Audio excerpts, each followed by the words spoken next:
Hello friend, welcome to my channel Indian mathematics classes. आज हम लोग क्लास 5 करेंगे सीटेट 2020 में मैथ्स करवा रही हूँ। आज का टॉपिक है फ्रैक्शन। अगर आप मेरे चैनल पे नए हैं तो इसे सब्सक्राइब जरूर करें और बेल आइकन दबाना ना भूलें। और अगर आपको सेशन पसंद आता है तो लाइक शेयर सब्सक्राइब करना ना भूलें। कमेंट करें अगर आपको किसी भी मैथ्स में क्वेश्चन में डाउट होती है या आपको और भी प्रैक्टिस के लिए क्वेश्चन चाहिए। तो चलिए आज का सेशन स्टार्ट करते हैं। फ्रैक्शन। तो फ्रैक्शन होता क्या है, भिन्न होता क्या है?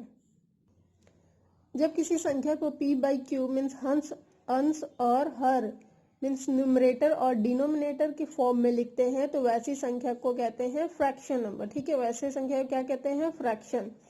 ठीक है, भिन्न में देखिए तो भिन्न जो है वो 3 प्रकार के होते हैं: सिंपल फ्रैक्शन, डेसिमल फ्रैक्शन और continued fraction. Simple fraction is साधारण भिन्न, दशमलव भिन्न, डेसिमल हो गया, और कंटिन्यूअस फ्रैक्शन मीन सतत भिन्न। आइए इसके एग्जांपल देख लेते हैं। तो ये देखिए, जब p बाई क्यू के फॉर्म में होता है संख्या तो उसे कहते हैं साधारण भिन्न, और जब उसे हम दशमलव मीन्स बीच में पॉइंट डाल देते हैं डिवाइड करके तो वो होता है दशमलव भिन्न। और सतत भिन्न जो होता है कंटिन्यूड फ्रैक्शन जो होता है वो कंटिन्यू लगातार ऐसे ही चलता रहता है। लाइक ये जैसे मैंने लिखा है ये जो है वो कंटिन्यूड फ्रैक्शन है। ठीक है, तो आइए सिंपलेस्ट फ्रैक्शन का भी अलग अलग फॉर्म होता है उसे भी जान लेते हैं। तो सिंपल फ्रैक्शन जो होता है उसका एक फॉर्म होता है प्रॉपर फ्रैक्शन मीन्स उचित भिन्न। उचित भिन्न क्या होता है? जब जो हमारा न्यूमरेटर ये होता है, देखिए ये अंश को हम लोग कहते हैं न्यूमरेटर और हर को कहते हैं डिनोमिनेटर। ठीक है, अंश को न्यूमरेटर और हर को डिनोमिनेटर। ठीक है, तो प्रॉपर फ्रैक्शन क्या होता है? जब एक एग्जांपल पहले ले लेते हैं, लाइक 5/12। तो यहाँ पर आप देख सकते हैं 5 क्या है? न्यूमरेटर है, और 12 क्या है? डिनोमिनेटर है। ठीक है, तो जब न्यूमरेटर जो रहेगा वो लेस देन रहेगा डिनोमिनेटर से, मतलब कि न्यूमरेटर मीन्स अंश जो रहेगा वो हर से छोटा रहेगा, तो ऐसे भिन्न को हम लोग कहते हैं प्रॉपर, मतलब उचित भिन्न, प्रॉपर फ्रैक्शन। ठीक है दोस्तों, आइए आगे चलते हैं। इसी का और एक फॉर्म हो गया, एक प्रॉपर फ्रैक्शन था सिंपल फ्रैक्शन में। इम्प्रॉपर फ्रैक्शन दूसरा है जिसे कहते हैं अनुचित भिन्न। अनुचित भिन्न जो होता है इसमें क्या था? न्यूमरेटर था डिनोमिनेटर से छोटा था, और अनुचित भिन्न में जो हो जाता है डिनोमिनेटर जो होता है वो क्या होता है? छोटा होता है, और न्यूमरेटर जो होता है वो बड़ा होता है। एग्जाम्पल ले लेते हैं 4/5। तो देखिए इसमें अंश क्या हो गया? न्यूमरेटर क्या हो गया? 5, और डिनोमिनेटर क्या हो गया? 4। ठीक है, तो अंश क्या हो गया? बड़ा हो गया। अंश क्या हो गया? बड़ा है। किससे? डिनोमिनेटर मतलब हर से। तो जब अंश जब बड़ा होता है हर से तो वैसे फ्रैक्शन को हम लोग कहते हैं इम्प्रॉपर फ्रैक्शन। ठीक है, अनुचित भिन्न। देखिए आगे जो है तीसरा होता है मिक्स्ड फ्रैक्शन। मिक्स्ड फ्रैक्शन मतलब होता है मिश्रित भिन्न। ठीक है, मिक्स्ड फ्रैक्शन मतलब मिश्रित भिन्न। जब हम इम्प्रॉपर को डिवाइड करते हैं, जब हम न्यूमरेटर को डिनोमिनेटर से डिवाइड करते हैं, तो देखिए अगर 5/4 एक एग्जाम्पल ले लेते हैं 5/4, तो इसे हम जब डिवाइड करते हैं 4 से डिवाइड किए 5 को, तो क्या आ गया? 1 टाइम्स में 1। ठीक है, तो इसे कैसे लिखते हैं? रिमाइंडर जो रहेगा वो ऊपर रहेगा और जिससे भाग दे रहे हैं वो नीचे रहेगा। तो ये जो हमारा आ गया 1/4, इसे ही कहते हैं मिक्स्ड फ्रैक्शन। इसे क्या कहते हैं? Mixed fraction. समझ आ रहा? प्रॉपर फ्रैक्शन जो था न्यूमरेटर ज्यादा होता है, न्यूमरेटर जो है कम होता है डिनोमिनेटर से। इम्प्रॉपर फ्रैक्शन में जो होता है न्यूमरेटर ज्यादा होता है डिनोमिनेटर से। और मिक्स फ्रैक्शन में क्या होता है कि 1/4 इस फॉर्म में जब हम लोग लिखते हैं किसी फ्रैक्शन को तो इसे ही कहते हैं mix fraction. Okay, I hope समझ आ रही होगी आपको। चलिए अब इससे रिलेटेड हम लोग कुछ क्वेश्चन कर लेते हैं। ठीक है, किससे? सिंपल फ्रैक्शन से रिलेटेड, जो कि प्रीवियस ईयर में क्वेश्चन आए हुए हैं। चलिए आगे बढ़ते हैं हम लोग। देखिए आगे क्या है? एडिशन ऑफ फ्रैक्शन, तो भिन्न का जोड़। ये हम लोग कैसे करते हैं तो एक एग्जांपल के थ्रू देख लेते हैं। इस तरह के भी क्वेश्चन आए हुए हैं सिंपल सा, तो देखिए कैसे करते हैं। छोटा सा एक ट्रिक है, कभी भी एडिशन करना हो तो ये क्रॉस मल्टीप्लाई कर दीजिए। क्या कीजिए, ये नंबर को क्रॉस मल्टीप्लाई कर दीजिए और ये नंबर को क्रॉस मल्टीप्लाई कर, 3 को 2 से मल्टीप्लाई करेंगे तो 6, बीच में क्या साइन है प्लस, तो प्लस देकर फिर 4 को 1 से मल्टीप्लाई किए तो 4 डिवाइडेड बाई ये नंबर नीचे वाले दोनों नंबर को मल्टीप्लाई कीजिए, 4 2 जा 8। तो हमारा क्या आ गया फ्रैक्शन में, देखिए नंबर 6 + 4 10/8। ठीक है, तो ये हमारा हो गया आंसर। कैसे एडिशन करते हैं समझ आया। और अगर इस तरह से आंसर ना दिया हो तो इसे और कट करके हम लोग कर सकते हैं। तो देखिए 5 2 जा 10 और 4 2 जा 8, तो इसका आंसर क्या हो सकता है, और 5/4। दूसरा कर लेते हैं हम लोग सब्सट्रैक्शन ऑफ फ्रैक्शन। क्या कर लेते हैं, भिन्न का घटाव। ठीक है, सेमी क्वेश्चन को अगर हम लोग लेते हैं तो देखिए भिन्न का घटाव कैसे करते हैं हम लोग। मैंने क्या बताया, क्रॉस मल्टीप्लाई करने, तो 3 को 2 से मल्टीप्लाई किए तो 6, यहाँ लिख दिए 6, बीच में क्या साइन था माइनस, माइनस दे दिया। 4 को 1 से मल्टीप्लाई किया तो 4 1 जा 4 डिवाइडेड बाय नीचे क्या है 4 इंटू 2 कर दीजिए, गुना कर देंगे तो क्या आ जाएगा 4 इंटू 2 8, 6 - 4 क्या आ जाएगा 2/8।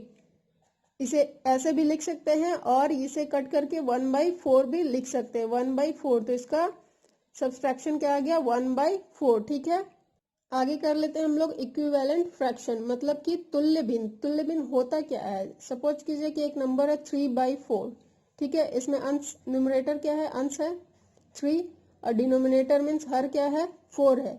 क्वेश्चन दे दिया कि अंश को जो है 12 करना है, तो अंश को 12 कैसे होगा, 3/4 में जो अंश है वो 12 कैसे होगा। अगर हम इसमें 4 से मल्टीप्लाई करते हैं तो 4 से जब मल्टीप्लाई करेंगे तो ऊपर भी करेंगे नीचे भी करेंगे। ठीक है, तो मल्टीप्लाई करते हैं तो 4 3 जा 12 और नीचे 16, तो देखिए अंश क्या हो गया 16। इसे ही कहते हैं तुल्य भिन्न, इक्विवेलेंट फ्रैक्शन। ठीक है, देखिए एक स्टार पॉइंट में लिख लीजिए कि एक भिन्न को अनंत रूप में लिखा जा सकता है। जैसे मैंने 3/4 को क्या किया 12/16 में लिख दिया, और भी आगे इसे अगर 5 से मल्टीप्लाई करते तो क्या आ जाता 15/20। इस तरह एक भिन्न जो है उसको अनंत रूपों में लिखा जा सकता है। ठीक है, उसका कोई अंत नहीं होता है। ठीक है, अगला स्टार पॉइंट में लिख लीजिए एक भिन्न से समान संख्या से गुना भाग किया जा सकता है। एक भिन्न को जो है समान संख्या से गुना भाग किया जा सकता है। जैसे मैंने यहाँ किया 4 से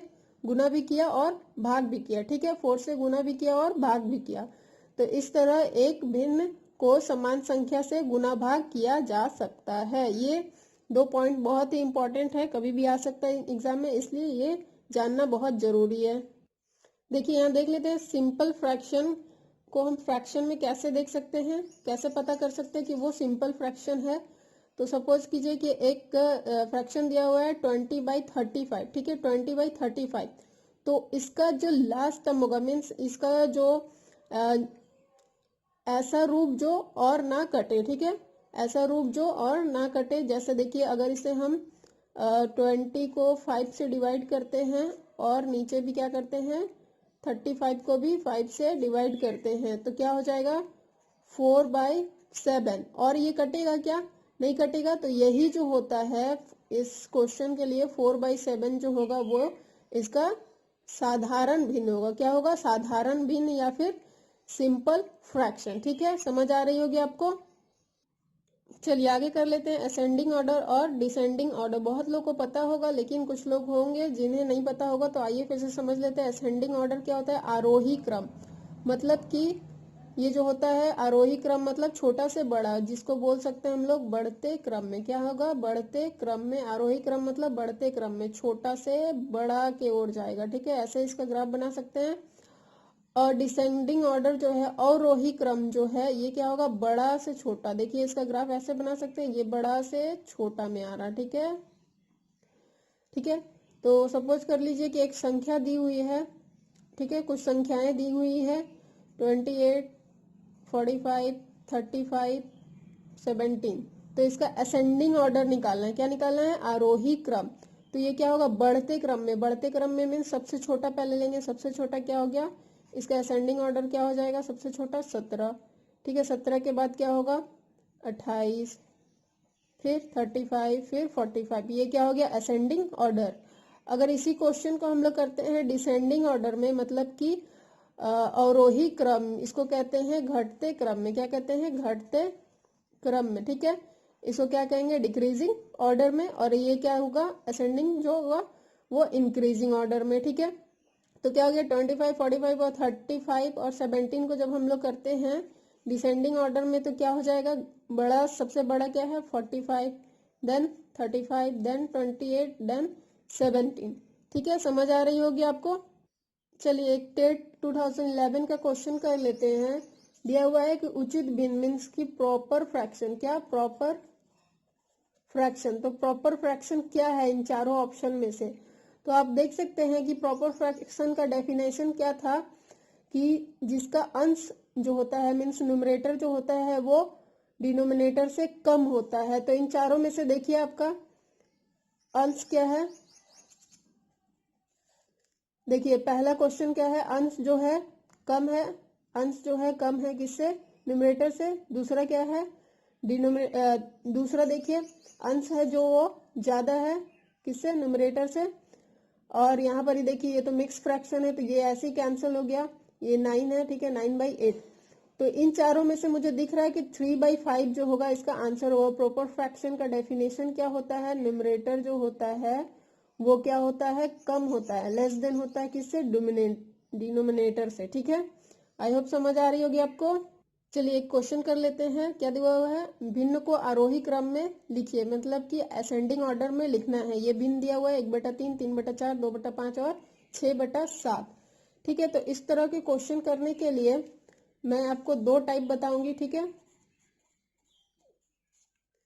ठीक है, तो देखिए पहले हमें चेक करना पड़ेगा कि इन जो भिन्न दिया हुआ है, जो फ्रैक्शन दिया हुआ है, इन दोनों के बीच का डिफरेंस क्या है। तो देखिए अगर समान डिफरेंस होगा, लेकिन इन दोनों का डिफरेंस क्या है? 2 है, ठीक है। इनका डिफरेंस क्या है? 1 है। इनका डिफरेंस क्या है? 3 है। और इनका डिफरेंस क्या है? 1 है, ठीक है। ऐसे क्वेश्चन करने के लिए दो तरीके हैं। अगर डिफरेंस समान हो तब इजी तरीका अपनाया जा सकता है, लेकिन यहाँ पर डिफरेंस जो है वो सामान्य नहीं है, ठीक है। डिफरेंस क्या है? सामान्य नहीं है, अलग अलग है। तो क्या करेंगे? सिंपल भी आप डिवाइड करके निकाल सकते हैं। तो देखिए अगर मैंने 1 को 3 से डिवाइड किया तो क्या निकलेगा? देखिए देखिए इन दोनों का डिफरेंस क्या था? 2 था। तो क्या करना है? पहला स्टेप जो है, देखिए ये 1 जो है ऊपर वाले के, तो 1 से 2 को डिवाइड करना है। क्या आएगा? 0.5। इन दोनों का डिफरेंस क्या था? 1 था। तो 3 को, ये न्यूमरेटर को, ठीक है, 3 को 1 से डिवाइड करेंगे तो क्या आएगा? 3 ही आएगा। इन दोनों का डिफरेंस क्या था? 3 था। तो 2 को 3 से डिवाइड करेंगे, 2 को 3 से डिवाइड करेंगे तो क्या आएगा? 0.66, ठीक है। इन दोनों का डिफरेंस क्या था? 1 था। तो 1 को 6 से डिवाइड किया मैंने तो 1 आएगा। देखिए फिर से समझ लेते हैं। डिफरेंस क्या था दोनों का? 2 था। तो न्यूमरेटर में जो 1 था उससे मैंने 2 से डिवाइड कर दिया तो 0.5। यहाँ पर ये डिफरेंस क्या था? 1 था, ठीक है। तो ये जो न्यूमरेटर था उसे मैंने 1 से डिवाइड किया तो 3 ही आया। फिर इन दोनों का डिफरेंस क्या था? 3 था। तो ये जो न्यूमरेटर था 2, उसे मैंने 3 से डिवाइड कर दिया तो 0.66 आया, ठीक है। इन दोनों का डिफरेंस क्या था? 1 था। तो फिर 6 को मैंने 1 से डिवाइड कर दिया तो 6 आया, ठीक है। अब इजिली आप देख सकते हैं यहाँ क्या है? 0.5, 3, 0.6 और 6, ठीक है। इस फॉर्म में निकल गया तो पता चल गया कि आरोही क्रम क्या होता है असेंडिंग ऑर्डर में, छोटा से बड़ा। तो सबसे छोटा क्या होगा बताइए? ये हो गया 0.5। इसके बाद क्या होगा? ये 1 नंबर पे हो गया, फिर ये 2 नंबर पे हो गया, ये 3 और ये 4 नंबर पे, ठीक है। समझ आ रही होगी। तो देखिए ये किसका था? 1/3। तो 1/3 यहाँ दिख रहा है। उसके बाद 2 नंबर पे क्या है? 2/3, ठीक है। 2/3, 2/3, ठीक है। तो 2/3 कहाँ है? ठीक है, 2/3 किसका आया था? इसका 2/5 का। तो देखिए यहाँ 2/5 है, ठीक है। तीसरा नंबर पे क्या है? 3/4। तो यहाँ 3/4 और चौथा पे क्या था? 6/7। तो ये हो गया 6/7, ठीक है। इस तरह से इजी शॉर्टकट में भी आप निकाल सकते हैं। पहले क्या किया मैंने? डिफरेंस निकाला, फिर उनको डिवाइड कर दिया, फिर नंबरिंग कर दिया कि छोटा से बड़ा कौन सा जाता है, ठीक है। अब देखिए इसी क्वेश्चन को सिंपल सा डिवाइड करके भी हम लोग निकाल सकते हैं। क्या कर सकते हैं? सिंपल सा डिवाइड करके भी निकाल सकते हैं। डिवाइड कर दीजिए आप। देखिए मैंने जब डिवाइड कर दिया इसे तो क्या निकला, इसका निकला 0.33, इसका क्या निकला 0.4, इसका क्या निकला 0.7 और ये निकला 0.8। ठीक है, तो इसमें से पता चल गया आपको कि सबसे छोटा क्या है, ये है 1/3। ठीक है, उसके बाद ये दूसरे नंबर पे, ये तीसरे नंबर पे और ये चौथे नंबर पे। ठीक है, तो आंसर क्या हो जाएगा, ये हो जाएगा। ये दोनों तरीका है जिससे आप निकाल सकते हैं असेंडिंग और डिसेंडिंग। अगर बड़ा से छोटा होता तो इसको रिवर्स कर देते, क्या हो जाता, ये छोटा से बड़ा असेंडिंग ऑर्डर था, यही अगर अवरोही में दिया रहता है, अवरोही में मतलब कि डिसेंडिंग ऑर्डर में लिखना रहता है, तो हमें क्या क्या कर देते, 6/7 पहले आ जाता, फिर 3/4, फिर 2/5 और देन 1/3। ठीक है, देखिए ये क्वेश्चन दिया हुआ है, इसे डिसेंडिंग ऑर्डर में हम लोग को बैठाना है। ठीक है, तो सबसे अगर देखिए इन दोनों का जो डिफरेंस होगा 2, इन दोनों का डिफरेंस क्या है 2 और इन दोनों का भी डिफरेंस क्या है 2। अगर डिफरेंस समान हो, क्या हो, अगर डिफरेंस सेम हो तो जो दिख रहा है ऊपर में बड़ा वो बड़ा हो जाएगा और जो छोटा दिख रहा है वो छोटा होगा। तो घटते क्रम में क्या होता है, अवरोही क्रम में बड़े से छोटे की ओर जाते हैं। तो सबसे बड़ा क्या था 11 था, फिर 7 था और फिर 3 था। ठीक है, तो ये क्या हो गया, नीचे क्या था इसका पुट कर दिया, ये हो गया हमारा डिसेंडिंग ऑर्डर। ठीक है, अगर असेंडिंग पूछा रहता तो 3/5 करते, 7/9 और 11/3, ये हो गया हमारा असेंडिंग ऑर्डर। ठीक है, ये हो गया आरोही क्रम में। ठीक है, समझ आ रही है। अगर डिफरेंस समान हो तो जो ऊपर दिख रहा है वही बड़ा हो गया और जो छोटा दिख रहा है वो छोटा हो गया। ठीक है, चलिए आगे बढ़ते हैं। देखिए टेट 2011 में क्वेश्चन पूछा गया, भिन्न को आरोही क्रम में सजाएं। ठीक है, भिन्न को आरोही क्रम में सजाएं। तो मैंने 2 मेथड बता दिए हैं, तीसरा मेथड भी देख लेते हैं। देखिए सिंपल है कि जो नंबर दिया हुआ है इसे डिवाइड करना मैंने बता दिया और फिर डिफरेंस निकाल कर बता दिया, लेकिन वो डिफरेंस वाला कब यूज कीजिए, जब दोनों के बीच का डिफरेंस समान हो। ठीक है, और एक ट्रिक देख लीजिए, एक छोटा सा ट्रिक है कि क्या कीजिए, आप ऊपर जो न्यूमरेटर है वहां 0 पुट कर दीजिए। क्या कीजिए, 0 पुट कीजिए, मैंने 0 पुट कर दिया सभी में। अब डिवाइड कीजिए, तो जब हम इसे डिवाइड करते हैं तो क्या हो जाता है, देखिए डिवाइड करके देखिए कुछ इस तरह आ जाएगा। आपको जो है ये पॉइंट के बाद आप नहीं भी करेंगे तो भी आप निकाल सकते हैं। देखिए जब मैंने इसे डिवाइड किया तो 3.7 आया। ठीक है, सिर्फ 3 भी लिख सकते हैं यहाँ पर ही। जब मैंने डिवाइड किया 8.2 तो 8 भी लिख सकते हैं, 6 भी लिख सकते हैं, 5 भी। इससे पता चल जाएगा कि आपको बड़ा कौन है छोटा कौन है। ठीक है, तो यहाँ देख सकते हैं कि ये क्या है, छोटा है। ठीक है, आरोही क्रम में सजाना था, बढ़ते क्रम में मुझे सजाना था, तो पहले मैंने छोटे को सेलेक्ट किया, फिर उससे देखिए ये सेकंड, ये थर्ड और ये फोर्थ। ठीक है, तो ऐसे करके हम देख सकते हैं कि फर्स्ट नंबर मीन्स 3/8 कहाँ है, 3/8 यहाँ दिख रहा है, 5/6, 2/3, 5/9। ये क्या हो गया, ये फर्स्ट वाला जो है आरोही क्रम में हो गया। समझ आ रही है। देखिए ये टेट 2016 का क्वेश्चन है, क्या दिया हुआ है, 2/3, 3/5 और 5/8 में सबसे बड़ी और छोटी भिन्न का अंतर बताएं। ये मैंने नंबर लिख दिया। अब इसमें क्या कीजिए, 0 पुट कर दीजिए ऊपर। ठीक है, पुट कर दिए। जब मैंने डिवाइड किया तो मैंने देखा कि यहाँ 6 पॉइंट समथिंग आएगा, 6 करके छोड़ दिया। फिर यहाँ डिवाइड किया तो 6 आया, फिर यहाँ डिवाइड किया तो 6 पॉइंट समथिंग आया। ठीक है, अब देखिए ये सारा 6 6 6 आ रहा, तो मुझे और एक डिजिट डिवाइड करना पड़ेगा। तो यहाँ मैंने जब डिवाइड किया तो यहाँ क्या आ गया, फिर से 6 आ गया, ये तो 6 ही रहेगा। और यहाँ पर ही जब मैंने डिवाइड किया, यहाँ पर जब मैंने डिवाइड किया तो क्या आ गया, 2 आ गया। तो आप देख सकते हैं कि इसे क्या करना था, सबसे बड़ी। तो सबसे बड़ा इन तीनों में कौन सा है, ये वाला बड़ा। ठीक है, उसके बाद क्या निकालना था, छोटा। तो सबसे छोटा आप देख सकते हैं ये छोटा। इन दोनों का अंतर निकालना था, क्या निकालना था, अंतर। ठीक है, तो सबसे बड़ा क्या है 2/3। ठीक है, माइनस अंतर निकालना था, तो माइनस किसका, छोटा का, तो 3/5। जब मैंने ऐसे कर दिया तो मैंने माइनस करना आपको सिखाया है, क्या कीजिए, क्रॉस मल्टीप्लाई कीजिए। 5 2 जा 10 माइनस, यहाँ से भी क्रॉस मल्टीप्लाई कीजिए, 3 3 जा 9 डिवाइडेड बाई 5 इंटू 3 15। 10 माइनस 1 कितना हो गया, 1/15। तो आंसर क्या हो जाएगा, देखिए आंसर जो होगा वो पहला वाला हो जाएगा। समझ आ रही है। तो आज की वीडियो में हमने पढ़ा फ्रैक्शन, भिन्न, ठीक है, जो कि सिंपल, डेसिमल और कंटिन्यूअस होता है। आज मैंने सिंपल के सारे टाइप के क्वेश्चन डिस्कस कर लिए, प्रीवियस ईयर के क्वेश्चन भी और नॉर्मल भी, एडिशन सब्सट्रैक्शन सभी कैसे होते हैं वो सारे। अगर आप